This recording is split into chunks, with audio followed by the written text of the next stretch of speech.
नमस्कार, स्वागत है आप सभी का आपके अपने ऑनलाइन इंस्टीट्यूट निशांत ज्ञान की यूट्यूब प्लेटफॉर्म पर। मैं नितिन उपाध्याय आप सभी का स्वागत करता हूं, अभिनंदन करता हूं आज के अपने इस वीडियो में। मित्रों, आप सभी लोग जानते हैं कल के दिन मैंने आपको क्या बताया था।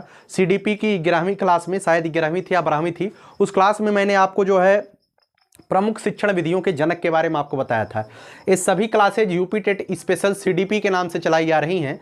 मित्रों, मैं आपको बता दूं, यह क्लास पूर्णतः यूपी टेट को समर्पित है। इस क्लास के जितने भी कंटेंट या जितने भी कॉन्सेप्ट आपको बताए जा रहे हैं, सभी अवधारणाएं यूपी टेट के प्रीवियस ईयर के पेपर को देखते हुए या यूपी टेट में पूछे जाने वाले प्रश्नों को आधार बनाते हुए मैं आपके सामने चीज़ों को बताने का प्रयास कर रहा हूं।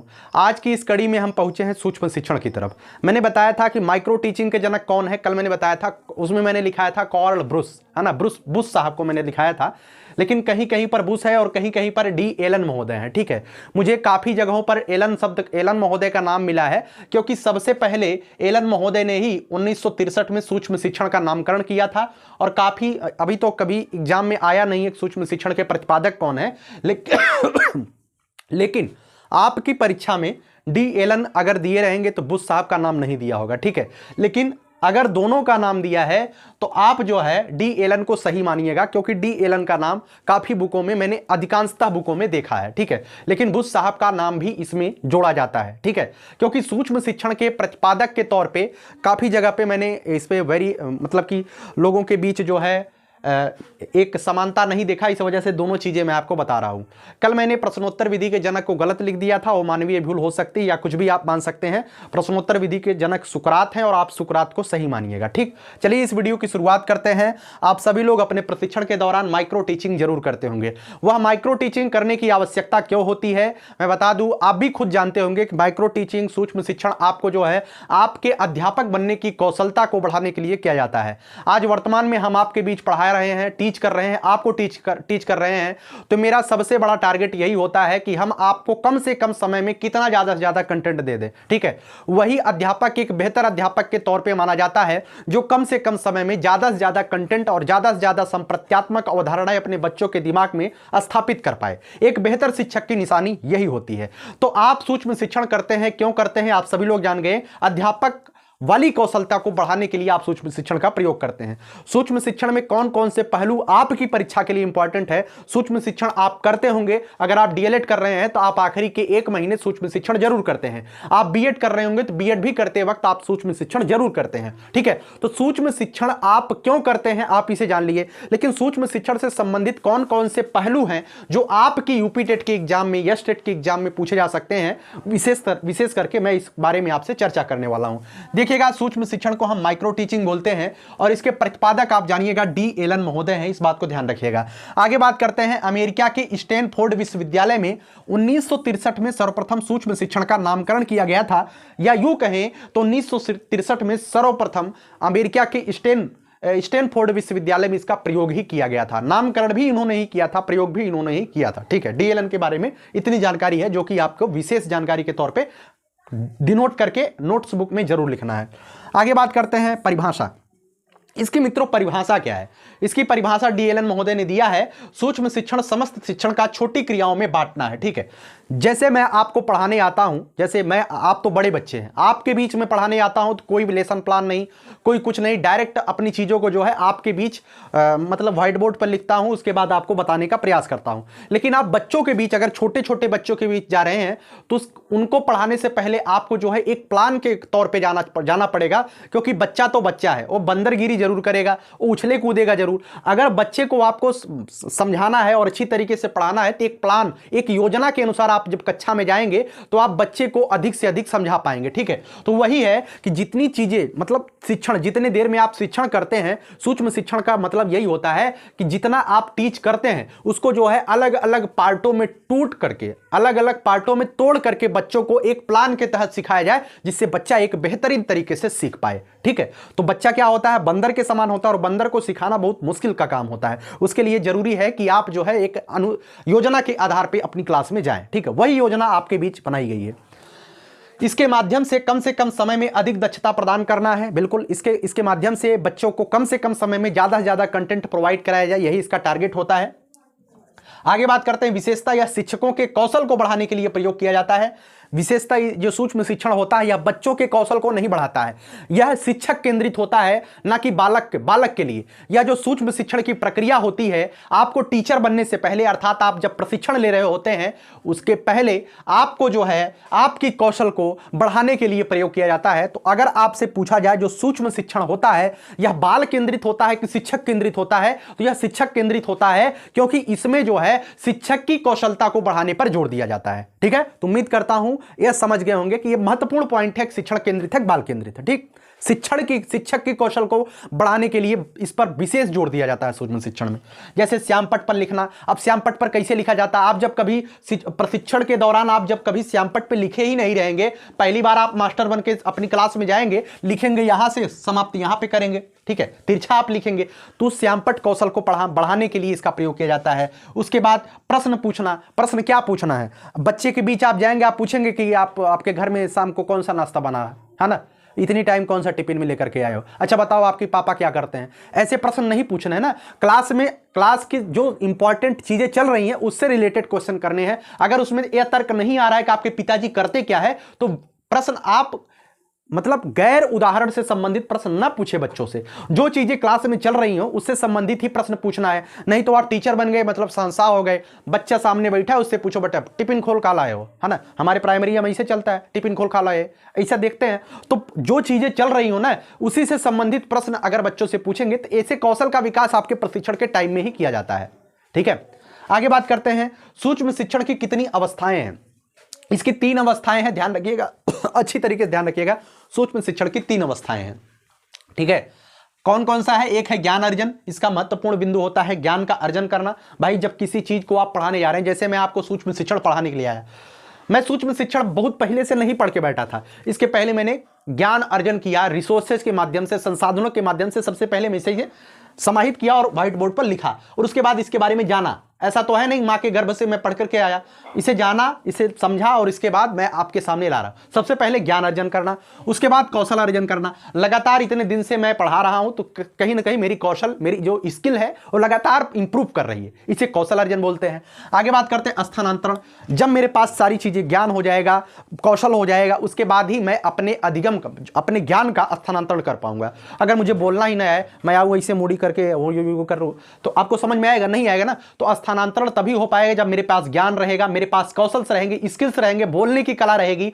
मुझे कितना आता है कोई मतलब नहीं रखता है, मुझे कुछ आता है कि नहीं आता है। अब सूक्ष्म शिक्षण हमें आता है कि नहीं आता आपसे मतलब नहीं, लेकिन मैं अगर सूक्ष्म शिक्षण को पढ़ाने आया हूं तो जरूरी यह है कि अधिगम का स्थानांतरण तभी हो पाएगा जब मैं ज्ञान और अपने ज्ञान से, अपने स्किल्स से मजबूत रहूंगा, तभी जाकर के आपके बीच में इसका प्रयोग कर पाऊंगा।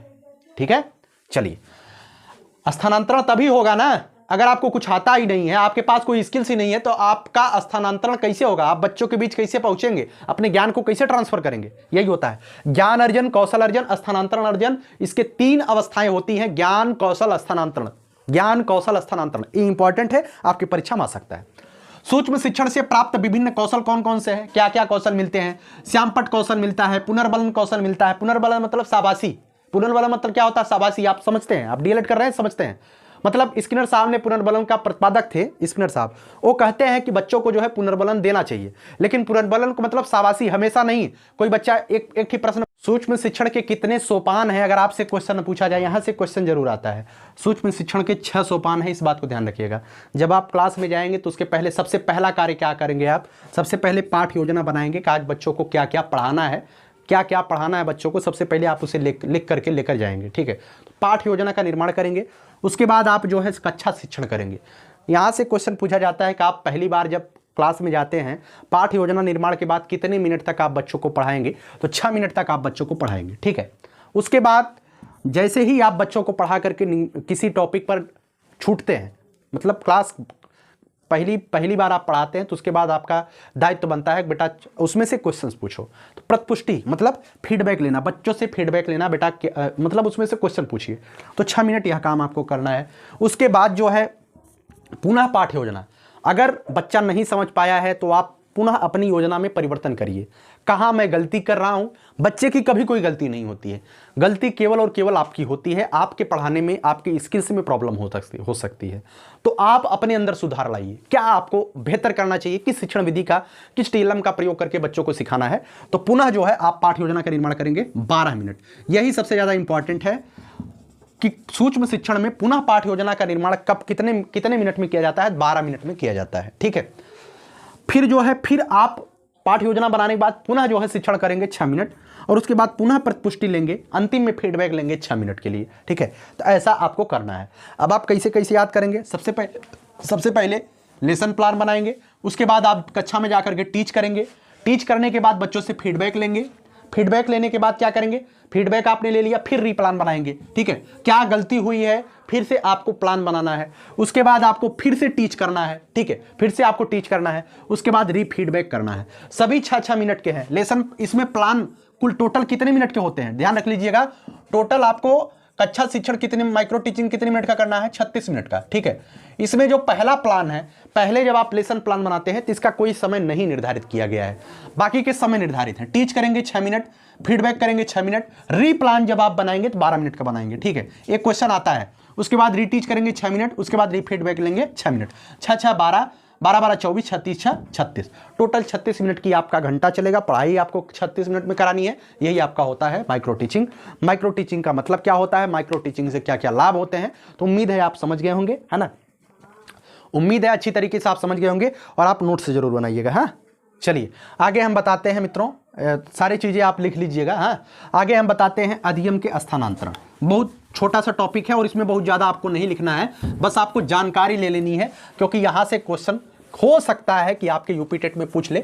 मैं कोई चीज़ छोड़ के नहीं चलूँगा, है ना। आप देख लीजिए, मैं वैसे लिख दे रहा हूँ, आप अपने नोट्स में लिख लीजिएगा। हाँ, अधिगम का स्थानांतरण, हेडिंग डालिए अधिगम का स्थानांतरण, अधिगम का स्थानांतरण। देखिए, जब आप कोई चीज़ आपके अंदर आ जाता है, जैसे आप ज्ञान अर्जित किए हैं, ज्ञान आपको कैसे मिलता है, पूर्व के जो अनुभव होते हैं उससे जो है नए अनुभवों को जोड़ते हैं और अपने व्यवहार में परिवर्तन लाते हैं। मैंने जब अधिगम पढ़ाया था तो उसमें आपको बताया था कि अधिगम क्या होता है। अब मुझे यह बताने की आवश्यकता नहीं अधिगम क्या होता है। अधिगम का सीधा सीधा मतलब समझिए सीखना, जो आप जीवन पर्यंत सीखते हैं वही होता है सीखना। तो सीखने का स्थानांतरण मतलब सीखने को हम किस तरीके से स्थानांतरित करते हैं, ठीक है, यह कितने प्रकार का होता है। जैसे मैं आपसे बताऊं, आपका पूर्व ज्ञान एवं अनुभव जब नए ज्ञान को सीखने में सहायता करता है उसे हम कहते हैं स्थानांतरण। जैसे अगर आप एक कार ड्राइवर हैं, आपको कार चलाना आता है, तो कार चलाने की जो स्किल होगी वह जो है आपको अगर आप ट्रक चलाना चाहते हैं और उसके पहले आप कार चलाना सीखे हैं, तो कार चलाने सीखने का जो स्किल है वह आपके ट्रक चलाने के लिए मददगार साबित होगा कि नहीं। अगर आप कभी स्टीयरिंग पकड़े नहीं 4 व्हीलर का, आप डायरेक्ट ट्रक पे बैठेंगे, ठोकेंगे नहीं। तो अगर आपने कार चलाना पहले से सीखा है और उसका जो स्किल्स है, उसके जो कौशल हैं, आप ट्रक चलाने में उसका प्रयोग करेंगे, तो वही होता है अधिगम का स्थानांतरण। यह कितने प्रकार का होता है, तो यह जो है 4 प्रकार का होता है, आप समझ लीजिएगा। चारों प्रकार मैं लिखा देता हूं, आपको इसमें कुछ लिखने की आवश्यकता नहीं है। एक है धनात्मक स्थानांतरण, क्या है, एक है धनात्मक स्थानांतरण, दूसरा है ऋणात्मक स्थानांतरण, तीसरा है शून्य स्थानांतरण, चौथा है क्षैतिज स्थानांतरण, ठीक है। अब इसे मैं समझा देता हूं, बाकी आप जो है उसके सामने अगर आपको कुछ चीजें आप समझ में आती हैं, आप नोट्स में लिखते हैं, वैसे समझ में आ जाएगा, कुछ लिखने की नोट्स में आवश्यकता नहीं पड़ेगी। देखिए, आपने अधिगम का स्थानांतरण समझ लिया। कार चलाने वाला स्किल जब ट्रक चलाने में प्रयोग होता है उसे हम अधिगम स्थानांतरण को कहते हैं, ठीक है। एक होता है पॉजिटिव मतलब सकारात्मक, धनात्मक, जब आपके पूर्व ज्ञान एवं अनुभव नए ज्ञान सीखने में सहायता प्रदान करे। पूर्व ज्ञान एवं अनुभव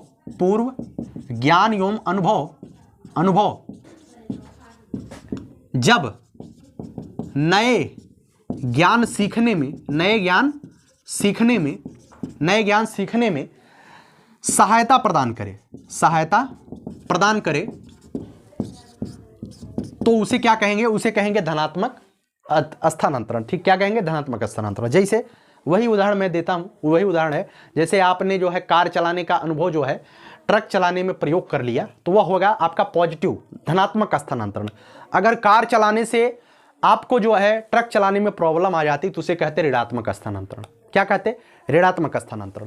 ठीक है, ऋणात्मक स्थानांतरण क्या होता है? जब पूर्व ज्ञान एवं अनुभव जो है आपको नए ज्ञान सीखने में बाधक उत्पन्न हो जाए। क्या उत्पन्न हो जाए? बाधक उत्पन्न हो जाए, उसे हम कहते हैं ऋणात्मक स्थानांतरण। ठीक है, जैसे कि अगर जीवन भर आपने बैलगाड़ी चलाया है, बैलगाड़ी जीवन भर चलाया है, फिर आप कोई नई चीज, जैसे बैलगाड़ी आपने जीवन भर, पुराने समय में क्या होता है, पुराने समय में लोग बैलगाड़ी चलाते थे, पुराने समय में लोग रिक्शा वगैरह चलाना जानते थे, लेकिन अगर उनके सामने डायरेक्ट ला करके एरोप्लेन रख दिया जाए तो नहीं चला पाएंगे। ठीक है, तो उनके जो अधिगम है वो कहीं ना कहीं जो वर्तमान के समय में जो स्किल्स हैं वह सीखने में बाधक तो नहीं उत्पन्न होंगे। लेकिन मैं एक उदाहरण के माध्यम से आपको समझाने का प्रयास करता हूँ। जैसे कि आप हृदय के रोगी हैं, भगवान करे कोई हृदय का रोगी ना हो, मान लीजिए, आपको नहीं कहते हैं, मैं भी नहीं कहता हूँ, कोई व्यक्ति हृदय का रोगी है। ठीक, अगर वो हृदय का रोगी है, उसे जो है सुबह के टाइम मॉर्निंग वॉक करना है। डॉक्टर ने कहा कि आपको मॉर्निंग वॉक करनी चाहिए, है ना, डॉक्टर ने कहा कि मॉर्निंग वॉक करनी चाहिए। आप भी जानते हैं, मैं भी जानता हूं कि मॉर्निंग वॉक बहुत बेहतर होता है, आपके शरीर को लिए लाभदायक होता है। लेकिन वह हृदय का रोगी है, जब वो तेज चलता है तो उसकी सांसें जो है थमने लगती है, दम घुटने लगता है, हृदय में जो है कंपन होने लगती है, हृदय दर्द करने लगता है, क्योंकि वह हृदय रोगी है। डॉक्टर ने सलाह दिया, अधिगम दिया, सीख दिया कि सुबह आपको मॉर्निंग वॉक करनी चाहिए। उसे पता चल गया कि मॉर्निंग वॉक करने से हमें फायदा होगा, लेकिन उसे जो उसका ज्ञान है कि हमें चलने से, टहलने से फायदा होगा, उसका ज्ञान जो है उसके हृदय के रोग को बढ़ा देता है। अर्थात डॉक्टर का ज्ञान और जो नैतिक ज्ञान है वह आपके नए ज्ञान में, अर्थात हृदय के रोग को बढ़ाने में ज़्यादा फायदेमंद साबित हो जा रहा है। अर्थात जरूरी नहीं है कि आप सुबह सुबह टहलें अगर आप हृदय रोगी हैं, क्योंकि आपका ज्ञान है कि भाई टहलना फायदेमंद है, लेकिन आपके लिए नया जो आप अर्जित करने जा रहे हैं उसमें तो बाधक बन जाएगा ना। कहीं आप टहलने लगे, कहीं गिर गए, काम खत्म। ऐसा नहीं करना चाहिए। जो आपके लिए पूर्व नया अनुभव सीखने में घाटा साबित हो, नुकसान साबित हो, तो वह ऋणात्मक होता है। समझ गए ना? कुछ बताने की आवश्यकता नहीं भाई। शून्य स्थानांतरण क्या होता है? जब आप पूर्व ज्ञान एवं जो आपका पूर्व ज्ञान है, अनुभव है, पूर्व स्किल्स हैं, वह जो है नए ज्ञान, नए अनुभव, नए स्किल्स सीखने में कोई सहयोग न दे, कोई सहयोग न दे, उसे कहेंगे शून्य स्थानांतरण। ठीक है, शून्य स्थानांतरण। जैसे मैं कलम चलाता हूं, मुझे पता नहीं है कलम क्या चलाया जाता है। मैं कलम चलाता हूं, मैंने कभी कट्टा और पिस्टल नहीं चलाया है, हमें पता नहीं, लेकिन मेरे पास पूर्व अनुभव है कलम चलाने का। अब डायरेक्ट मुझे कोई ला करके बड़का AK-47 दे देगा, मैं पता ही नहीं है कहाँ से चलता है, हम कुछ जानते ही नहीं। मेरे पास तो अनुभव है कलम चलाने का, लेकिन अगर कोई AK-47 ला के दे दे तो मैं चला पाऊंगा? नहीं चला पाऊंगा, क्योंकि मुझे उसका अनुभव नहीं है। मैंने जिंदगी भर कलम चलाया है, तो मेरा जो पूर्व ज्ञान अनुभव है कलम चलाने का, वह अनुभव जो है AK-47 या असलहा जो कट्टा कुट्टी चलता है, चलाने में फायदेमंद नहीं होगा ना। समझने का प्रयास करिए, दृश्य उदाहरण। तो अगर स्थानांतरण, आपका पूर्व ज्ञान अनुभव जो है नए ज्ञान सिखाने में कोई भी फायदेमंद ना हो या कोई भी जानकारी न दे, तो उसे कहेंगे शून्य स्थानांतरण। ठीक है, आगे बात करते हैं क्षैतिज स्थानांतरण। क्षैतिज का मतलब होता है बराबर। क्षैतिज का मतलब होता है बराबर। बराबर का मतलब समझिएगा, जैसे आपका जो पूर्व ज्ञान एवं अनुभव है जिसका प्रयोग आप वर्तमान में कर रहे हैं, ठीक उसी स्थिति का प्रयोग आप दूसरे जगह पर करने लगे, ठीक उसी स्थिति का प्रयोग आप दूसरे क्षेत्र में करने लगे, और उसी तरीके का रिस्पांस आपको दोनों जगह देखने को मिले। पहले जो आपने ज्ञान अर्जित किया है, आप किसी क्षेत्र में बेहतर कर रहे हैं, उसी ज्ञान एवं अर्जन, उसी स्किल्स का प्रयोग आप दूसरे क्षेत्र में करने लगे। जैसा फायदा यहां देख रहे हैं वैसा ही फायदा इस क्षेत्र में दिखने लगे, उसे कहते हैं क्षैतिज स्थानांतरण। ठीक है, उम्मीद करता हूं, जैसे मैं बता दूं, जैसे आप जो है गणित में जो है जोड़ घटाव गुणा भाग पढ़ते कि नहीं पढ़ते हैं? अभी इंटर में अगर आपने फिजिक्स लिया होगा तो आपको समझ में आ रहा होगा कि मैं क्या बताने वाला हूं। गणित में जितने भी चीजें, जितने भी कॉन्सेप्ट आप पढ़ते हैं, जोड़ घटाव गुणा भाग का प्रयोग, आप उसे फिजिक्स के न्यूमेरिकल में उसका प्रयोग करते हैं कि नहीं करते हैं? तो आपका जो सीखना है, जो आपने गणित में किया है, ठीक सेम चीजें ला करके आप जो है फिजिक्स के न्यूमेरिकल को हल करने में कर रहे हैं। तो आपका जो स्थानांतरण हुआ वह क्षैतिज स्थानांतरण हुआ। सेम वही प्रक्रिया आप यहां पे कर रहे हैं। हालांकि दोनों में आप फायदा साबित कर रहे हैं, दोनों में आपको फायदा है, लेकिन यह जो स्थानांतरण है पूर्व अनुभव पूर्व ज्ञान का सेम उसी कंडीशन में जब हम प्रयोग कर लेते हैं क्या होता है, क्षैतिज स्थानांतरण। ठीक है, तो उम्मीद करता हूं सारी चीजें आपको समझ में आई है। अधिगम के 4 स्थानांतरण होते हैं, धनात्मक, ऋणात्मक, शून्य और क्षैतिज। ठीक है, कैसी लगी यह वीडियो कमेंट बॉक्स में जरूर बताइएगा। प्रश्नोत्तर विधि के जनक सुकरात हैं और सूक्ष्म शिक्षण के विधि के जनक मैंने बता दिया है, जैसे ही मैंने क्लास शुरुआत किया था वैसे ही आपको बता दिया। ठीक है, आखिरी लाइन बोल करके वीडियो को समाप्त करूंगा। इसमें मैंने क्या क्या पढ़ा है मैं आपको बता दूं। इसमें मैंने सूक्ष्म शिक्षण के प्रतिपादक, सूक्ष्म शिक्षण के सोपान, सूक्ष्म शिक्षण के क्या प्रयोग हैं, इससे क्या फायदा होता है, ठीक है, पहले वो बताया। उसके बाद मैंने बताया अधिगम क्या होता है, अधिगम तो मैंने पहले बताया था, लेकिन अधिगम का स्थानांतरण क्या होता है मैंने आज बताया। ठीक है, इस क्लास में एक इंपॉर्टेंट क्लास थी, अगर आपने पूरा देखा होगा तो एक अच्छा रिस्पॉन्स आपको जीवन में देखने को मिलेगा। आप इसका नोट्स जरूर बना रहे होंगे, मुझे पूरी उम्मीद है। और आपके लिए मैं नोट्स तैयार कर रहा हूँ, किसका, CDP का और EVS का। मैंने जो है टेलीग्राम चैनल पर उसका डेमो भी दिया है, आप सभी लोगों ने अच्छा फीडबैक दिया, मुझे अच्छा लगा। मैं आपके लिए बेहतर कार्य करने के लिए लगातार अहर्निश प्रयास कर रहा हूं, और वह प्रयास कितना स्तर तक फलीभूत होगा यह भविष्य ही तय करेगा। बेहतर कर रहा हूं अपने जीवन आपके लिए, बाकी हर इच्छा। ठीक है, आखिरी लाइन बोल करके वीडियो को समाप्त करूंगा। यही जज्बा रहा तो मुश्किलों का हल भी निकलेगा, जमी बंजर हुई तो क्या वहीं से जल भी निकलेगा। न हो मायूस न घबराई इस अंधेरे से मेरे साथी, इन्हीं रातों के दामन से सुनहरा कल भी निकलेगा। बहुत बहुत धन्यवाद। जय हिंद, जय भारत, लव यू।